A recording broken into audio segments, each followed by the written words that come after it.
PTSD, anxiety, mental health.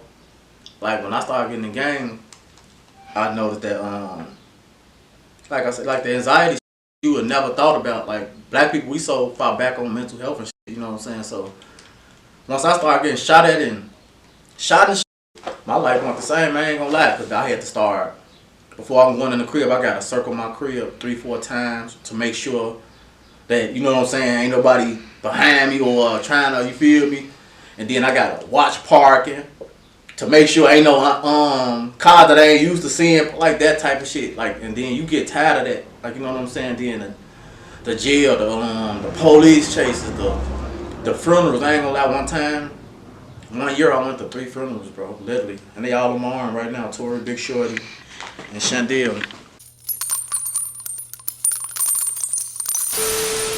Yeah. Like whatever one ain't doing, the other one's supposed to be there. Mama at work, daddy should be watching the kids if he ain't at work. Like, you know what I'm saying? Like it should never be a time where your kids just out here freely doing whatever with nobody watching. You know what I'm saying? Like, and that's the problem. Like how you say, you'll be surprised how many people got the same story, because we all got the same story. Grandma raised us, mama was at work, daddy's nowhere around. Yeah. That's the average. That's 90% of the black man's story. Man, dude, like, so you mentioned that your pops was out there in the trenches, but did your mom, did she get into the streets as well? Nah. I feel like my mom's is a survivor. Like, you know what I'm saying? My daddy survived too. Like, but you know, the 80s and the 90s was a real bad crack pandemic. For sure. So like the ones who epidemic, survived that shit, they either went, they got their shit together and they stayed on their shit. They probably didn't elevate from the mindset of working the 9 to 5, retiring with a 401k plan, right. the typical way they want the black person to retire. But the ones who survived the crack pandemic, that's all they know now is work. Stay at work, make sure the bill. Even if they never succeed in life successfully at all they care about is making sure they bills paid on time, not being behind. Like, so that's what my mom was. Like, she never got out of that 90s, 80s era mentally, but she definitely goes to work. My mom worked at Rush, been there for like 25 years. Like, you know what I'm saying? Okay. So, but she done been around, you know what I'm saying, some shit, like, because I still got aunties and shit who still stuck on that shit, like, you know what I'm saying, type shit. But hell yeah. No, for sure. Man, shout out to your moms, man. You know, so you still got a good relationship with both of your parents now? Hell yeah, I ain't gonna lie, it's definitely a blessing, bro. No, that is a blessing, dog. Okay, so, I mean, you mentioned the Bball. Like, before you really jumped out there, just said, forget it, and started hustling and all of that. Where I heard you mention that you played against, like, Derrick Rose? Yeah, what that was, 2008. I gotta make sure I get the date. So right. you was cold? I was decent, but I wasn't like them niggas though. I ain't love it how they loved it. Like when I was a freshman, I went downstate the first time. Derrick Rose was a junior, and he was all downstate on Peoria on the front of magazines and shit. Like he was a junior. Like, you know what I'm saying? I'm like, damn. Like, you know, so then 2 years later, nigga in the NBA. But like I got the experience of playing him, Sharon Collins on the Sharon Collins. Crane. You know what I'm saying? Then he played for Team Jordan with Charlotte type shit. Got to watch him hoop downstate. Kiefer Sykes went to Marshall with me. He was just on the Indiana Pacers. Okay. Alfonso McKinney was just on the Golden State Warriors. He went to Marshall with us. Patrick Beverly went to Marshall with us. Damn. You know what I'm saying? I got the chance to see people who love this sport actually pursue their careers and actually get rich off of it. So yeah. I was around it, but I ain't love it. I ain't gonna even lie to you. What position you play?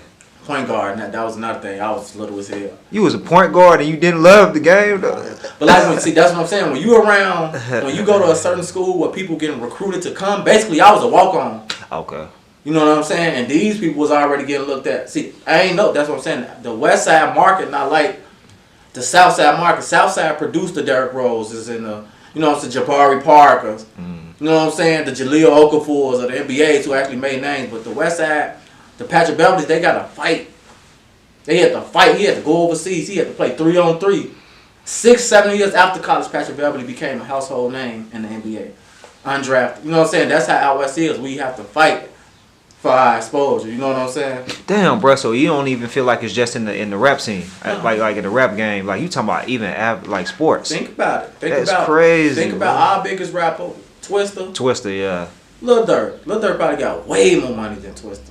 You know what I'm saying? Then you think about our biggest basketball player, Patrick Beverley. Derrick Rose.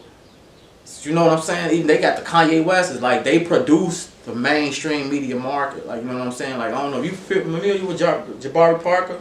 His name is familiar. Yeah. But him and Derrick Rose went to Simeon. Simeon recruits their players as a high school. They're recruiting grammar schoolers. Like, we ain't got those type of budgets out west. Like, you know what I'm saying? To be sponsored by Nike at high school. You know they was sponsored by Adidas and shit early. Like, you know what I'm saying? Man, has it been like a chip on your shoulder, or not even just yours, but people on the west side? Like, has there been some type of competition or friction with the south side? Nah, I ain't gonna lie. Nah. Because the way you describing this, it sounds like it's like blackball or something. It did. I ain't gonna lie. As far as like with the media, yeah, but like with the niggas fuck with each other. Like, it's never no competition with the niggas from out west, out south, because niggas really fuck with each other. Like, you know what I'm saying? Like, a lot of them niggas come out here when they trying to get away from out there, and a lot of us go out there when we trying to get away from out here. And like, you got motherfuckers, Lil Durk, who be out here. Chief Keef got motherfuckers out here who falls. Chief Keef got a whole gang out here, 4 Corner Glow gang. For real? Like, that's a legitimate thing. Like, you know what I'm saying? Yeah, like Durk be with the travelers out here. Like, you know, so we fuck with each other. It's probably the media. Now, somebody like as far as an up-and-coming artist who trying to get their music pushed probably has an issue with the media only pushing Southside content. Like, you know what I'm saying? But like, as far as like competition, I don't really think the niggas in competition. But maybe I shouldn't. Well, I guess I could say like rivalry. Oh, yeah. Now, look, I'm gonna be for real though. In jail. Keep it real. In jail, it's always. It used to be like that. I don't know about now because I ain't been in jail in so long. But when I first started going to jail, we used to be in tour with our South niggas happy because they used to look at us like goofies. I ain't even finna lie to you. Not like goofies, but dancers. They used to always say, I wish y'all dancing ass. Not no goofies, I ain't gonna lie. They used to be like, y'all dancing ass, woo woo. Y'all ass standing on the corner working packs. This the type of shit, when I came up, our South niggas used to be on in jail. Y'all ass standing on the corner for $30, woo, because we be on the corner, like, you know what I'm saying, working for $40 out the pack, but it only take like 20 minutes. That's paper. That's paper. So, you see what I'm saying? But they didn't understand that. Yeah, that add up. We doing like one person gonna do 10 packs a day. You know what I'm saying? Like, you talking about teenagers? Teenagers, grown, and it's gonna be 30 of us on the corner. So you do the math. It's 30 motherfuckers just did 10 packs a day. Like, you know what I'm saying? The joint doing 15,000 a day. This how our West is for real, for real. Still now? Nah, it ain't like that now because the gang and the gun violence done slowed the money down. But hell yeah, we used to be into it with their ass heavy.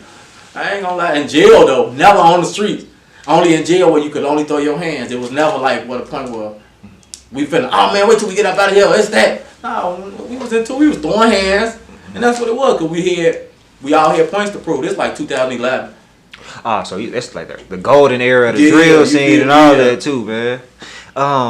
Man, taking it back to that. So you said you stopped really pursuing basketball, and you transitioned to hustling. Mm-hmm. So this is around what age? You said 15, 16, like 16. And how long did it take you to start seeing some real money? It took me a long time. Like, to save some real money was like cause you talking about each person can make, you know, a nice chunk of change. Once I first started hustling, I started making money. I ain't gonna lie. When I first started hustling, I probably going to crib like, and I was just a worker. Like, you know what I'm saying? I probably was making like $250 a day, $250 a day. 15 years old. 15 years old, I swear to God. And like, then you got the motherfuckers who run a spot probably make like $400, $500, $600 a day just for passing out the packs.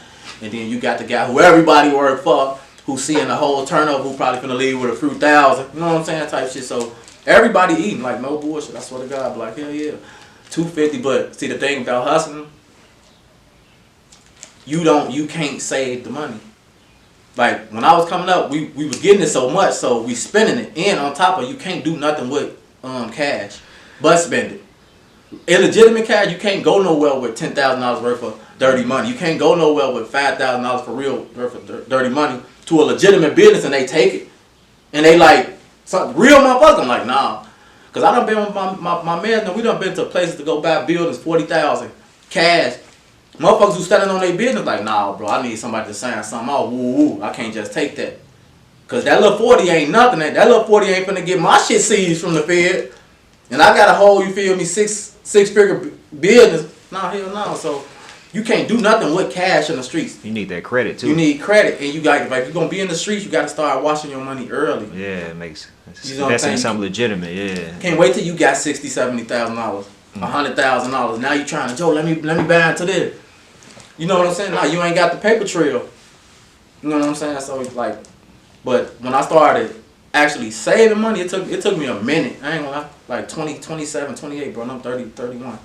I mean, shit, better late than never, man. That's still not that bad, man, because in the black race in general, just financial literacy. I was just gonna say that, like financial literacy, bro. Like I just had to teach myself that shit. I ain't gonna learn. Like back, and it happened, like I said, after my daughter. Really? I had to learn how to sit in the crib when I ain't got shit. When I get money, I had to learn how to be by myself with shit. Like, you know what I'm saying? Because I don't never want to go. I know what it's like to be back at step one now. Like, you know what I'm saying? Now, anybody who know, you don't never want to be back at step one. Like, you know what I'm saying? Like, starting over, trying to get a new cot, trying to get a new crib. Like, I've been through that shit too many times, bro. Like, you know, so now I understand that it's the financial literacy, money management. It's you. You don't know how to manage money. Yeah. You know what I'm saying? So now I'm all about the rainy days. I ain't gonna lie. Have you been able to build your credit as well? Nah, that's my next move. I can't even lie to you. Yeah. Because I see that's like credit is the key to life, though. That's more valuable than cash, man. I see shit. You can walk off the lot with a card, man, just off your credit. You know what I'm saying? For real. I'm definitely trying to get my credit right, but I'm trying to clip my name up and shit. You know what I'm saying? From anything that could come back on me, like any past shit that I did, like, you know what I'm saying? I'm just trying to clip my name right now, though, before I take them super big legitimate steps. You know what I'm saying? Like I say, because a nigga done been involved in a whole bunch of, you know what I'm saying, scandalous, even like allegedly PPP shit, like, you know what I'm saying? That type of shit could come back and fuck you over. Like, you know what I'm saying? Down the long run type shit. Like, if you, let's just say I did become successful, and I did do some shit with some PPP type shit. Like, I feel like the feds could see, like, your shit from these one little loans because they could say your business was funded from, you know what I'm saying, fraudulent activity.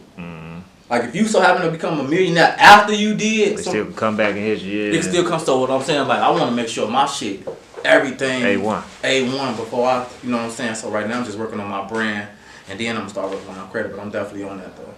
Man, bro, that's good. That's good. You switch your mindset around, and it sounds like you're more positive, more responsible.